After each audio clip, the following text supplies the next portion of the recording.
புதன் பரிகார ஸ்தலம் திருவெண்காடு. ஆதி சிதம்பரம் என்று அழைக்கப்படும் திருவெண்காடு சுதவனேஸ்வரரின் வரலாற்றையும் இங்கு புதன் கிரகத்தின் பரிகாரம் செய்வதற்கான காரணத்தை பற்றி இந்த பதிவில் காணலாம்.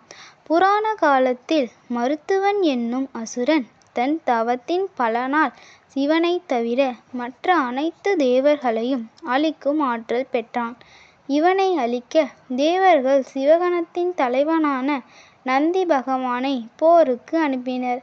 அந்த அசுரன் நந்தி பகவானை தன் ஈட்டியால் காயப்படுத்தினான்.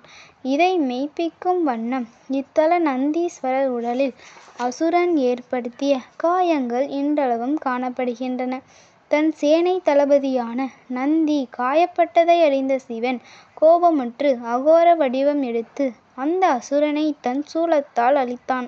இதை மெய்ப்பிக்கும் வண்ணம் இத்தலத்தில் அகோரமூர்த்தி அசுரனுடன் காணப்படுகிறான். அகோரமூர்த்தியின் கோபத்தை தணிக்க பார்வதி தேவி காளி வடிவம் எடுத்து இத்தலத்தில் நடனமாடினாள் என்றும் புராணம் கூறுகிறது. இதை மெய்ப்பிக்கும் வண்ணம் அகோரமூர்த்தி எதிரில் காளி நாட்டியமாடும் சிற்பம் இன்றளவும் காணப்படுகிறது. இந்த அகோரமூர்த்தி இயற்கை பகை நாயனாரின் பக்தியை சோதித்தவர் என்று பெரிய புராணம் கூறுகிறது. சிவனடியார் வேண்டும் பொருளை வழங்குவது இயற்கைக்கு பகை நாயனார் விரதமாக கொண்டவர்.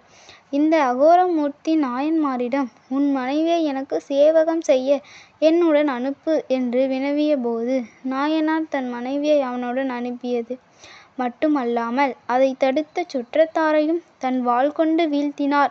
இதை மெய்ப்பிக்கும் வண்ணம் திருசாய்க்காடு என்னும் தலத்தில் இயற்கை பகை நாயனார் வரலாறு இன்றளவும் சித்திர வடிவில் காணப்படுகிறது.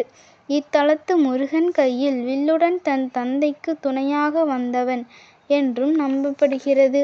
திருவெண்காடு சிவன் சுயம்பு வடிவம் கொண்டவன். இவன் சிதம்பரத்தில் நாட்டியம் ஆடும் முன் இத்தலத்தில் நடனம் ஆடியதால் இத்தலம் ஆதி சிதம்பரம் என்று அழைக்கப்படுகிறது. இதை மெய்ப்பிக்கும் வண்ணம் இத்தலத்தில் ருத்ரபாதம் இன்றளவும் காணப்படுகிறது.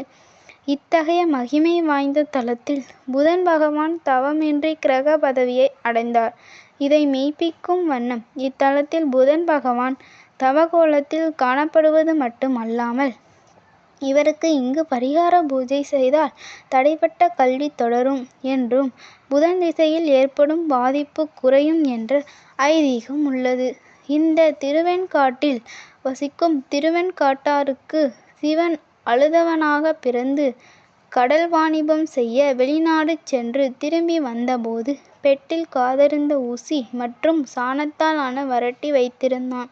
திருவெண்காட்டார் பணம் எங்கே என்று வினவிய போது காதருந்த ஊசி கூட நம் இறுதி பயணத்தில் துணைக்கு வராது என்று பதிலுரைத்து பட்டினத்தாராக மாறினான். இவன் சிவன் மீது பல பாடல்களை இயற்றி தல யாத்திரை சென்றான். இந்த பட்டினத்தாருக்கு சிவன் திருவெற்றியூரில் மோட்சம் கொடுத்தான். பட்டினத்தார் பூஜித்த திருவெண்காடு சுதேஸ்வனேஸ்வரரை நாம் பூஜித்து புதன் கிரகத்தால் ஏற்படும் தோஷத்தை போக்குவோம்.